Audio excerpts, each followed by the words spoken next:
तो दोस्तों कैसे आप सब, मैं आशा करता हूँ आप लोग अच्छे होंगे। तो दोस्तों मेरा नाम है विशाल और मैं अपने पढ़ाई करने के साथ साथ आप सभी को पढ़ाने का प्रयास करता हूँ।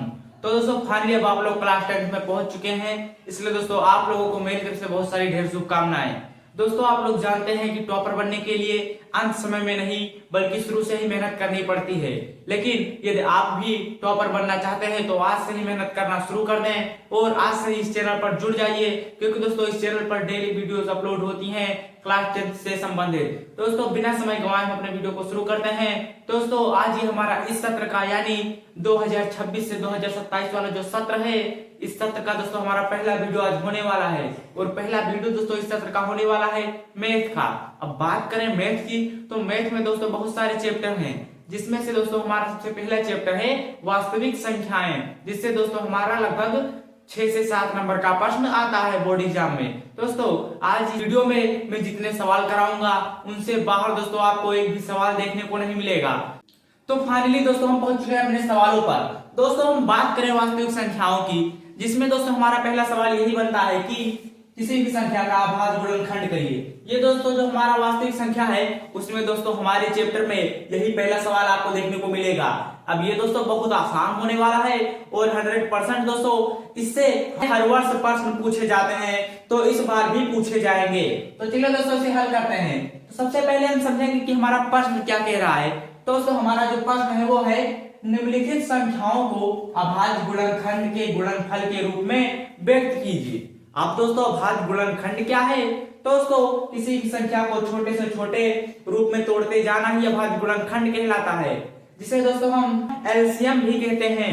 अगर दोस्तों आपको एलसीएम निकालना बिल्कुल भी नहीं आता है, दोस्तों मैंने एक बहुत अच्छे से डीप वीडियो बना रखी है, डिस्क्रिप्शन में लिंक मिल जाएगा, जाके देख सकते हैं। तो चलिए दोस्तों यहाँ पर हम समझाते हैं। जैसे दोस्तों हमारे पास पहला सवाल है 140 का अभाज्य गुणनखंड के गुणनफल के रूप में व्यक्त कीजिए। तो चलिए कर लेते हैं भैया। तो सबसे पहले हमें क्या करना पड़ेगा, 144 पहले हम क्या लिखेंगे, हल। वहां हमको हल लिखना पड़ेगा दोस्तों बोर्ड एग्जाम में, तभी आपको नंबर मिलेगा। इन सभी चीजों पर भी नंबर कटता है। दोस्तों हल 140 का अभाज्य गुणनखंड करना है। तो चलिए हम 140 का अभाज्य गुणनखंड करते हैं। अब दोस्तों अभाज्य गुणनखंड यानी इसे हम सबसे छोटी से छोटी संख्या से काटने का प्रयास करेंगे। तो चलिए काटते हैं। क्या दोस्तों 1 से कटेगा? बिल्कुल कटेगा। लेकिन दोस्तों सबसे छोटी संख्या 1 नहीं, यहाँ पर 2 ली जाएगी। तो माना यहाँ से हम 2 से देखते हैं कटता है कि नहीं। तो चलिए भैया 2 से काटिए, 2 का पहाड़ा पढ़िए, 140 आ जाए। तो एक ट्रिक है, 2 सते 14, 0 है, 0 लगा दो। उसके बाद में दोस्तों हमारे पास आ गया 70। अब 70 को भी हम 2 से काटने का प्रयास करेंगे और नहीं करता है तो उससे बड़ी संख्या से काटने का प्रयास करेंगे। तो सबसे पहले हम काटेंगे दोबारा इसे 2 से। तो चलिए काटते हैं। 2 का पहाड़ा पढ़िए, 7 आ जाए या फिर 7 से कम आ जाए, लेकिन अधिक ना हो। तो चलिए पढ़ना पड़ता है, 2 कम 2, 2 दूनी 4, 2 तिहाई 6 और 2 चौका 8, यानी 4 बार करते हैं तो अधिक चला जाता है। यानी हम कितने बार पढ़ना पढ़ेंगे, केवल और केवल 3 बार, यानी 2 तिहाई 6। अब यहाँ पर बच गया 1 और यहाँ पर बच गया 0, यानी बचा कितना, 10। तो 2 पंचे 10 होता है दोस्तों, 2 पंचे 10 आ गया दोस्तों हमारे पास 35। अब दोस्तों 35 किससे कटेगा, क्या 2 से कटेगा? काटिए, 2 एक कम 2, 2 सते 14, लास्ट में 5 है दोस्तों, किसी भी प्रकार से नहीं कटेगा, 2 से नहीं कटेगा, 4 से नहीं कटेगा। दोस्तों चलिए अब इनसे हम ट्राई करेंगे। 3 से 2 से नहीं कट रहा है तो 3 से देखिए, 3 एक कम 3 और 3 से 5 कटेगा ही नहीं, क्योंकि 3 के पहाड़े में 5 आता ही नहीं है। तब कैसे काटेंगे? तो 3 से भी ना कटके और 4 से भी नहीं कटेगा, तो किससे कटेगा, 5 से। तो चलिए यहाँ पर 5 लेंगे, 5 का पहाड़ा पढ़िए, 35 आ जाए। तो आप सबको पता है कि 5 सते 35 होता है, तो यहाँ पर हो जाएगा 5 सते 35। अब दोस्तों 7 आ गया। क्या 7 5 से कटेगा? बिल्कुल नहीं कटेगा। तो 7 किससे कटेगा? 7 केवल स्वयं से कटेगा, यानी 7 एक कम 7 हो जाएगा दोस्तों। अब मैंने इसे दोस्तों तोड़ दिया है। अभी दोस्तों इसका अभाज्य गुणनखंड लिखना, तो कैसे लिखेंगे, नीचे कर लेंगे 2 गुणे 2 गुणे 5 गुणे 7, इतना कर लिया दोस्तों। लेकिन दोस्तों इतना भी आप कर सकते हैं, लेकिन इसे और आगे कर सकते हैं। जैसे यहाँ पर 2 बार 2 है, तो हम 1 बार 2 लिखकर इसके ऊपर घात चढ़ा देंगे और 5 गुणे 7 कर देंगे। ये इसका दोस्तों आंसर हो जाएगा। लेकिन अगर आप लोगों को अच्छे तरीके से आता है तब दोस्तों आप ये ना करके इतना आप लोग अपने मन में ही तोड़ सककर लिख सकते हैं। तो चलिए इसे तो मैंने आपको समझाने के लिए लिख दिया है। तो चलिए अब हम यहाँ पर सवाल को यहाँ पर हल करते हैं। 144 का अभाज्य गुणनखंड कितना हो जाएगा? 2 एकम 2, 2 दूनी 4 और 4 पंचे 20, 20 सत्ते 140। अब इतना आ गया। अब दो बार है तो यहाँ पर हम घात चढ़ा देंगे। यहाँ पर क्या कर देंगे? 2 का स्क्वायर इंटू 5 इंटू 7। ये इसका हो गया दोस्तों अभाज्य गुणनखंड। ये इसका हो गया उत्तर। क्या हो गया? उत्तर। 144 का अभाज्य गुणनखंड आ गया। अब दोस्तों हमारे पास अगला सवाल है 156। इसे दोस्तों आप लोग होमवर्क में करके बताएंगे। ये सवाल दोस्तों आप लोग कमेंट में बताएंगे इसका क्या होगा। और हम करते हैं सॉल्व 5005 को। ये जो हमारा तीसरा सवाल है क्या है? 5005। तो चलिए अब इसे तोड़ना शुरू करते हैं। यहाँ पर हम क्या करेंगे? 5005 को नोट कर लेंगे। 5005। अब देखेंगे ये किससे कट रहा है। 1 से पहले काटे, 2 से काटेंगे तो दोस्तों इसके लास्ट में 5 है। ये 2 से नहीं कट रहा है, यानी ये पूरी संख्या 2 से नहीं कटेगी। 3 से देखिए तो हो जाएगा 3, 3 एकम 3, 3 नहीं कटेगा दोस्तों। 3 से भी ये नहीं कटेगा। दोस्तों ये किससे कटेगा? तब दोस्तों जब 3 से ना कटे तो यहाँ पर 5 है, यानी ये 5 से जरूर कटेगा। जिस संख्या के अंत में दोस्तों 5 हो या 0 हो, वो संख्या दोस्तों हमारा 5 से जरूर विभाज्य होगा। तो यहाँ पर हमारी संख्या के लास्ट में क्या है? 5 है, यानी ये 5 से कटेगा। चलिए काट देंगे। 5 से 5 एकम 5 और यहाँ पर 0 हो तो 0 लगा देंगे, 0 लगा देंगे और 5 एकम 5। हमारे पास क्या आ गया दोस्तों? 1001 आ गया। अब दोबारा दोस्तों इसे हम ट्राई, तो ये 5 से तो अब नहीं कटेगा, तो किससे कटेगा? अब ये दोस्तों 5 से नहीं कटेगा तो 6 से भी नहीं कटेगा। अब हम ट्राई करेंगे 7 से, तो 7 से काटेंगे। 7 एकम 7। यहाँ पर कितना बच गया दोस्तों? यहाँ पर 3 बच गया और 30 आ गया, तो 7 चौक 28। यहाँ पर आ गया दोस्तों हमारे पास 4। अब दोस्तों 28 यानी यहाँ पर 2 बच गया और 1 21 होता है, तो 7 त्रिक 21 होता है दोस्तों। तो यहाँ पर आ जाएगा 3। अब हमारे पास आ गया दोस्तों 143। अब चलिए इसे हमें, तो क्या दोस्तों ये 7 से कटेगा? चलिए ट्राई कर लेते हैं। 7 दूनी 14 और 3 आ गया, नहीं कटेगा। 8 से तो बिल्कुल नहीं कटेगा दोस्तों। 9 से, 9 एकम 9, 9 से भी नहीं कटेगा दोस्तों। और 10 से तो ये कट ही नहीं सकता, यानी ये किस संख्या से कटेगा? ये केवल और केवल 11 से कटेगा। चलिए काट देंगे। 11 एकम 11 और यहाँ पर बच गया हमारे पास 33, यानी 11 के आए 33। हमारे पास क्या आ गया दोस्तों? 13। क्या 13 किसी के पहाड़े में आता है? नहीं, वह केवल स्वयं के पहाड़े में आता है, यानी 13 से ही कटेगा। तो हमारे पास आ गया दोस्तों। अब इसका अभाज्य गुणनखंड दोस्तों क्या आ गया? 5 गुणे 7 गुणे 11 गुणे 13। अब दोस्तों इसमें कोई संख्या 2 बार नहीं है, इसलिए हम घात नहीं लगाएंगे, सीधा सीधा यही लिख देंगे। तो चलिए भैया इसे हम लिख देंगे। यहाँ पर क्या जाएगा? 5005 का कितना है दोस्तों? 5 इंटू 7 इंटू 11 इंटू 13। क्या हो गया? 13 के नियम होता है दोस्तों 143। 143 सत्य होता है दोस्तों 1001 और 1001 पंचे 5005। ये दोस्तों हो गया इसका अभाज्य गुणनखंड और ये हो गया 140 का अभाज्य गुणनखंड। लेकिन दोस्तों आप लोग 156 का अभाज्य गुणनखंड कमेंट में जरूर बताएंगे। अब दोस्तों हम चलते हैं इसके अगले सवाल की तरफ। तो दोस्तों हम आ चुके हैं अपने अगले सवाल पर। ये सवाल दोस्तों बहुत ही इंपॉर्टेंट है। ये दोस्तों पिछले कई वर्षों में पूछा गया प्रश्न है। इस पर दोस्तों आप लोग स्टार बनाएंगे, क्योंकि दोस्तों ये बहुत ही इंपॉर्टेंट प्रश्न है। और ये कितने अंक का प्रश्न है? तो ये दोस्तों ये आपके बोर्ड एग्जाम में आता है तो दोस्तों 4 नंबर आपको ये देकर जाएगा। 4 नंबर का सवाल है, बहुत अच्छे से समझिएगा दोस्तों। और वीडियो को बिल्कुल भी स्किप मत करिएगा, एक पॉइंट समझिए। क्या कह रहा है? पूर्णांकों के निम्नलिखित युग्मों, युग्मों यानी जोड़ा, युग्म मतलब होता है जोड़ा। जैसे यहाँ पर एक ये इन दोनों का जोड़ा है। इन युग्मों के एचसीएफ और एलसीएम ज्ञात करिए, यानी इसका एलसीएम और एचसीएफ ज्ञात करिए तथा इसकी जांच कीजिए कि दो संख्याओं का गुणनफल बराबर लासा गुणे मासा होता है, यानी एचसीएफ गुणे एलसीएम होता है। तो चलिए भैया इसे हम देखते हैं। सबसे पहले हमें क्या कह रहा है कि युग्मों के एचसीएफ और एलसीएम ज्ञात कीजिए। तो सबसे पहले हम क्या ज्ञात करेंगे? इन दोनों का एचसीएफ और एलसीएम। तो चलिए यहाँ पर निकाल लेंगे। सबसे पहले हम लिखेंगे दोस्तों हल, और हल लिखने के बाद दोस्तों यहाँ पर करेंगे 26 के अभाज्य गुणनखंड। 26 के अभाज्य गुणनखंड। बहुत लोग क्या करते हैं दोस्तों? गलती कर देते हैं। यहाँ पर 26 के गुणनखंड लिख देते हैं तो वो आपका गलत हो जाएगा। यहाँ पर क्या लिखना है? 26 के अभाज्य गुणनखंड। अभाज्य गुणनखंड, अभाज्य गुणनखंड, 26 के अभाज्य गुणनखंड यहाँ पर हो गया दोस्तों। अब चलिए हम 26 को अभाज्य गुणनखंड में परिवर्तित करते हैं। दोस्तों 13 दूना 26 होता है, सीधा सीधा पता चल जा रहा है, यानी 2 गुणे 13 इसका क्या होता है, अभाज्य गुणनखंड होता है। यकीन नहीं है तो करके देख लो। यहाँ पर आ गया 26, 2 से तोड़ेंगे, 2 एकम 2, 2 तिहाई 6। क्या 13 किसी से कटेगा, नहीं कटेगा, तो यहाँ पर आ जाएगा 13 यानी 2 गुणे 13। उसके बाद में दोस्तों है 91, तो दोबारा लिखेंगे 91 के अभाज्य गुणनखंड। अभाज्य गुणनखंड क्या करेंगे, अभाज्य गुणनखंड। चलिए भैया इसे तोड़ देंगे 91 को। अब आप सबको पता है कि 13 सत्ते 91 होता है, यानी क्या कर देंगे 7 गुणे 13 कर देंगे। क्या आ गया 7 गुणे 13 यानी 13 सत्ते 91। तो दोस्तों अब ये तो हमारा इसका गुणनखंड हो गया। अब बात करते हैं एचसीएफ की कि इसका एचसीएफ क्या होगा। तो एचसीएफ दोस्तों आपको यहाँ पर दिख रहा है 13 इसमें भी है और इसमें भी है, यानी 13 क्या है, कॉमन है। कॉमन जिसे हिंदी में हम क्या बोलते हैं, उभयनिष्ठ है, यानी 13 क्या है, उभयनिष्ठ है। तो यहाँ पर हमारा एचसीएफ क्या आ जाएगा 13। अब दोस्तों ये तो एचसीएफ 13 आ गया, यहाँ पर जो हमारा कॉमन था वही हमारा एचसीएफ आ गया यानी 13। अब दोस्तों बात करें एलसीएम की, तो एलसीएम क्या हो जाएगा, एलसीएम बराबर हो जाएगा दोस्तों, सबसे पहले हम क्या करेंगे, जो कॉमन है उसे हम यहाँ पर नोट कर लेंगे 13। अब उसके बाद दोस्तों हमारे पास क्या बचता है, 2 बचता है और 7 बचता है, तो इसके गुणे में लगा देंगे 2 गुणे 7। अब दोस्तों क्या करना है, आपको इन सबको गुणा कर लेना है और गुणा करने के बाद में जो आएगा वही हमारा एलसीएम हो जाएगा। चलिए कर लेते हैं, क्या हो जाएगा 13 सत्ते 91 और 91 दूना 182, यानी यहाँ पर क्या आ गया दोस्तों 182 182। अब दोस्तों हमारे पास एचसीएफ भी पता चल गया, एलसीएम भी पता चल गया और अभाज्य गुणनखंड भी हो गया।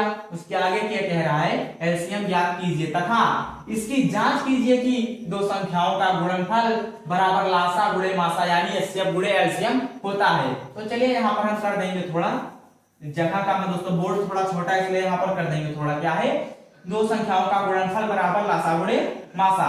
तो चलिए यहाँ पर कर देंगे, क्या है हमारे पास संख्याएं हैं 26 और 91। दोस्तों 26 गुणे 91 कर देंगे, 26 गुणे 91। वहां पर दोस्तों आप लोग क्या करेंगे, पहले ये लेंगे, चूंकि दो संख्याओं का गुणनफल बराबर एचसीएफ गुणे एलसीएम, तो नीचे यहाँ पर इतना लिख देंगे और 2 पक्ष बना लेंगे। तो हमारा क्या हो गया 26 गुणे 91, दो संख्याओं का गुणनफल बराबर में कह रहा है इसका एचसीएफ गुणे एलसीएम भी होता है। तो एचसीएफ कितना है 13 और एलसीएम कितना है 182। अब दोस्तों हमें देखना है कि यह पक्ष और यह पक्ष बराबर आ जाता है तो हाँ दो संख्याओं का गुणनफल बराबर एचसीएफ गुणे एलसीएम होता है, और नहीं आता है तब तो दोस्तों हमारा सवाल गलत हो जाएगा। तो चलिए कर लेंगे इसका गुणा।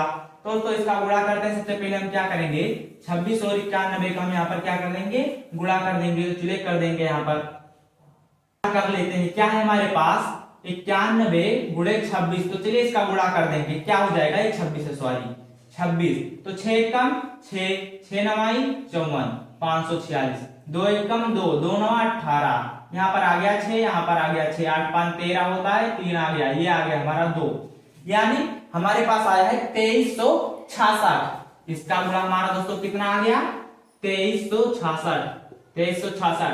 अब दोस्तों यदि इस तरफ भी 2366 आ जाता है तब तो ये हमारा सही है, अन्यथा हमारा सवाल गलत है। चलिए भैया इसे हम गुणा कर देंगे, क्या है 182 गुणे 13, तो 3 दूनी 6 होता है, उसके बाद में 3 8 24 होता है, 4 आ जाएगा, उसके बाद में 3 1 कम 3 कर देंगे, लेकिन 2 हासिल आया यानी यहाँ पर आ जाएगा 5, 546, नीचे यहाँ पर कट लगा देंगे, 1 दूनी 2 होता है और 1 अट्ठे 8 और 1 का गुणा इसे करेंगे 1 आ जाएगा, 6 आ गया, 4 2 हो जाएगा 6 और 5 8 13 होता है, तो 13 कर देंगे, और यहाँ पर 1 है, 1 हासिल आ गया 2, यानी ये भी 2366 आ गया। यहाँ पर क्या आ गया 2366, यानी यह सवाल हमारा सही है। अतः हम लिख देंगे यहाँ पर अतः दो संख्याओं का गुणनफल बराबर, अतः दो संख्याओं का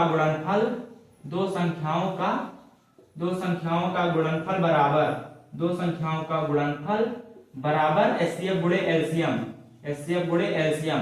ये दोस्तों हमारा हो जाएगा सिद्ध, यहाँ पर लिख देंगे इत सिद्धम। ये दोस्तों हमारा जो था 4 नंबर का सवाल हल हो चुका है। अब दोस्तों आप लोग इसे समझ गए होंगे। दोस्तों इस प्रकार का कोई भी सवाल आएगा तो आपका कॉन्सेप्ट क्लियर हो चुका है, यानी इस प्रकार के सभी सवालों को आप सब हल कर लेंगे। अब चलते हैं इसके अगले सवाल पर कि इस चैप्टर से और कैसे सवाल बन सकते हैं। तो दोस्तों हम आ चुके हैं अपने अगले सवाल की तरफ, जो कि दोस्तों हमारे पास यदि 306 और 1314 का एचसीएफ 18 है तो उनका एलसीएम ज्ञात करिए, या फिर होगा जो भी है। तो दोस्तों इसे हम क्या करेंगे, सबसे पहले लिखेंगे हल, उसके बाद दोस्तों हमें क्या करना है, संख्याएं लिखनी है। क्या है, संख्याएं। संख्याएं दोस्तों हमारे पास कौन कौन सी संख्या है, तो यहाँ पर हम लिख देंगे कौन कौन सी है, 306 और कितनी है, 1314, यानी संख्या हमारे पास है 306 और 1314। अब उसके बाद में दोस्तों इसका क्या दिया हुआ है, एचसीएफ, तो लिख देंगे एचसीएफ। एचसीएफ कितना है, 18 है। अब दोस्तों अभी मैंने आपको एक सूत्र बताया था कि दो संख्याओं का गुणनफल बराबर लासा गुणे है, तो दोस्तों वैसे ही यहाँ पर हम कर देंगे, चूंकि पास क्या है, दो संख्याओं का गुणनफल, दोनों संख्याओं का कर लेते हैं, दोनों संख्याओं का गुणनफल, दोनों संख्याओं का गुणनफल, दोनों संख्याओं का गुणनफल, दोनों संख्याओं का गुणनफल बराबर एचसीएफ गुणे एलसीएम। यही तो होता है दोस्तों हमारे पास सूत्र कि दोनों संख्याओं का गुणनफल बराबर एचसीएफ गुणे एलसीएम। तो चलिए यहाँ पर कर देंगे, हमारी पहली संख्या क्या है, 306 गुणे 1314 बराबर एचसीएफ हमारे पास कितना है, 18 है, और एलसीएम हमें नहीं पता, तो यहाँ पर कर देंगे एलसीएम। अब दोस्तों हम एलसीएम को यही रहने देते हैं और इस 18 को इसके बटे में ले आएंगे तो कुछ दिक्कत होगा नहीं, हम कर सकते हैं। तो चलिए इसे हम ला देंगे इसके बटे में, 306 गुणे 1314 बटे 18 हो जाएगा बराबर एलसीएम। तो यहाँ पर चलिए हम इसे काट देंगे, 18 से 306 को, तो चलिए पहले 2 से काटेंगे, 2 9 18 होता है दोस्तों, और 2 1 कम 2, 2 पंचे 10, 2 तिहाई 6, कितना आ गया, 153। 153 अब काटेंगे 3 से, 3 3 का 9 और 3 पचे 15, 3 1 9 3, यानी आ गया 51। अब 3 से 51 को काटेंगे तो कितना आ जाएगा, 17 51 होता है दोस्तों, यानी आ गया हमारे पास 17। अब क्या करेंगे दोस्तों, हम यहाँ पर कर देते हैं 17 गुणे 1314, इतना कर देंगे दोस्तों, हमारा एलसीएम आ जाएगा। तो चलिए इसका गुणा आप लोग करके दोस्तों हमें कमेंट में बताएंगे क्या है, 1314 गुणे 17, इसका आप लोग कमेंट में फटाक से आंसर बताइए दोस्तों। हाँ दोस्तों आप लोग इसे फटाक से आंसर कमेंट में बताइए, तब तक दोस्तों हम चलते हैं अपने अगले सवाल की तरफ। तो दोस्तों हम आ चुके हैं अपने अगले सवाल की तरफ, जो कि दोस्तों प्रश्न संख्या 4 है, 96 और 404 का भाग गुणनखंड विधि द्वारा एलसीएम तथा एचसीएफ ज्ञात करना है। बहुत ही आसान सवाल है दोस्तों, ये दोस्तों पिछले कई वर्षों में पूछा गया सवाल है, यानी इस बार भी आपके हो सकता है बोर्ड एग्जाम में आ जाए। तो चलिए इसे हम हल करते हैं, क्या करेंगे, हल।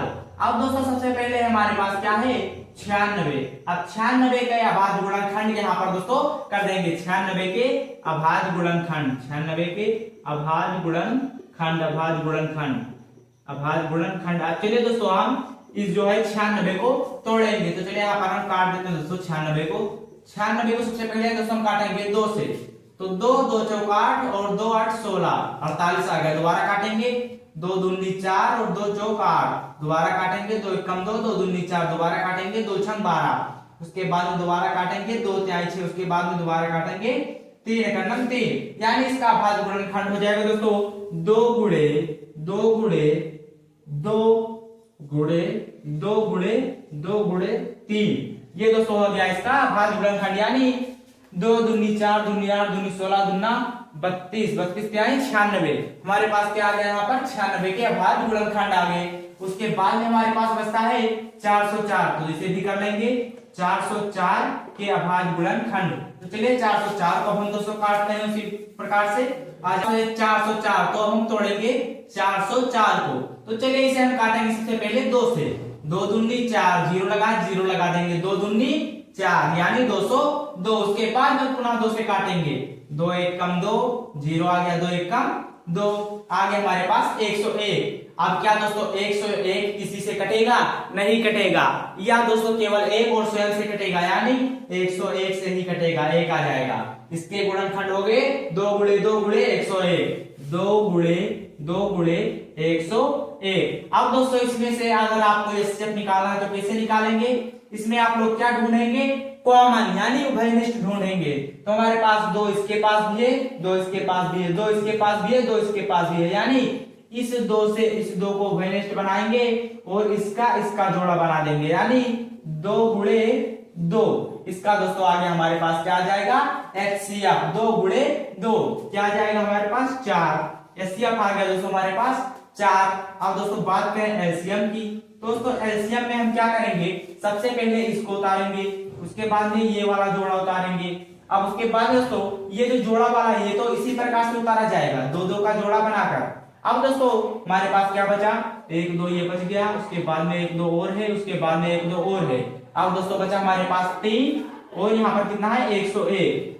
अब दोस्तों हमारे पास क्या बच गया, पहले दोस्तों हमने इन दोनों जोड़ों को लिया, उसके बाद में 1-2 यहाँ पर आया, 1-2 यहाँ पर आया और एक ये रहा, उसके बाद में 3 और 101। अब दोस्तों इसका आपको गुणा करना है, कैसे करेंगे चलिए बताता हूँ। 2 दूनी 4 दूनी 8 दूनी 16 दूना 32, 32 के यहाँ कितना होता है दोस्तों 96, यानी 96 का गुणा किससे करेंगे 101 से। क्या कर देंगे 96 गुणे 101 तो आ जाएगा हमारा आंसर। चलिए यहाँ पर कर देंगे 96 गुणे 101, 101 गुणे 96 क्या है 6 कम 6 6 0 0 6 कम 6।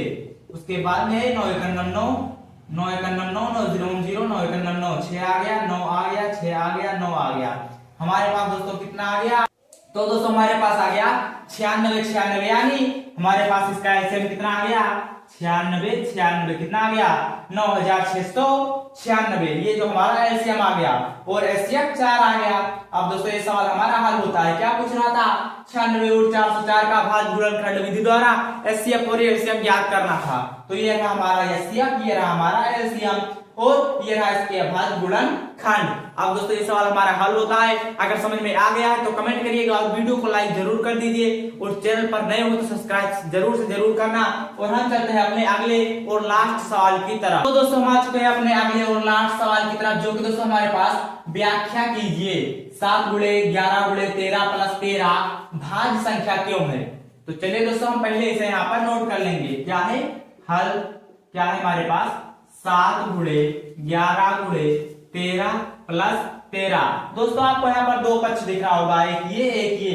तो क्या करेंगे दोस्तों, इसमें भी 13 है, इसमें भी 13 है। अब 13 13 को हम कॉमन कर लेंगे, यानी बाहर कर देंगे। तो यहाँ पर क्या बचा 7 गुणे 11, 7 गुणे 11 बचा दोस्तों, और 13 जो था वो दोस्तों कॉमन होकर बाहर चला गया। यहाँ पर एक बचा तो एक लिखा नहीं जाता वैसे दोस्तों गुणा में।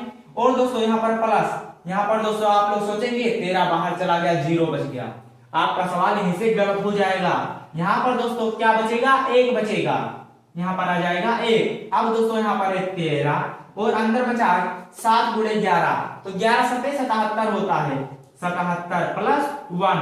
अब दोस्तों हम क्या करेंगे 77 में 1 जोड़ देंगे, क्या हो जाएगा 78। अब दोस्तों ब्रैकेट को हम ओपन कर देंगे तो आ जाएगा 13 गुणे 78। अब दोस्तों 13 गुणे 78 कर देंगे, जो आएगा वो दोस्तों हमारी किस संख्या वो पता करेंगे। तो 78 गुणे 13, 78 गुणे 13, 3 8 24 2 हो जाएगा, 3 सते 21 21 2 23 हो जाएगा, 1 8 8 हो जाएगा, 1 सते 7 हो जाएगा, 4 आ गया, 8 3 11 1 आ गया, 7 2 9 9 1 10 हो जाएगा दोस्तों, 1014 आ गया। कितना आया 1014। अब दोस्तों क्या 1014 भाज्य संख्या है, बिल्कुल ये 2 से भी कटेगा, 4 से भी कटेगा, बहुत सारी संख्याओं से कट सकता है, ये केवल स्वयं से नहीं कटेगा, बहुत सारी संख्याओं से भी कट सकता है, 2 से 4 से 6 से 3 से, जो भी कटेगा स्वयं से भी कटेगा और अन्य संख्याओं से कटेगा, यानी ये कैसी संख्या है भाज्य संख्या है। अब हम लिख देंगे चूंकि 1014 स्वयं के साथ साथ 1, 2 तथा अन्य भी संख्याओं से विभाजित है, इसलिए यह हमारा भाज्य संख्या होगा। अब ये दोस्तों हमारा सवाल हल होता है। अब दोस्तों हमारे पास बचते हैं कौन से सवाल, √3 एक अपरिमेय संख्याएं सिद्ध करिए। इस प्रकार का सवाल दोस्तों 5 नंबर 6 नंबर में पूछा जाता है आपके बोर्ड एग्जाम में और आप लोग फंस जाते हैं। तो इन सभी सवालों को दोस्तों हम अपने अगले सेशन में हल करेंगे। इतने के लिए दोस्तों ये वीडियो हमारी काफी लंबी हो गई है, इसलिए दोस्तों इस वीडियो को यहीं खत्म करते हैं और मिलते हैं किसी अगली वीडियो में। लेकिन उससे पहले दोस्तों चैनल पर नए हो तो सब्सक्राइब कर दीजिएगा, वीडियो को लाइक कर दीजिएगा और मैंने जितने सवाल कमेंट में पूछे हैं उसका आंसर आप लोग जरूर दीजिएगा। मिलते हैं अगली वीडियो में किसी नए टॉपिक के साथ, तब तक के लिए जय हिंद जय भारत।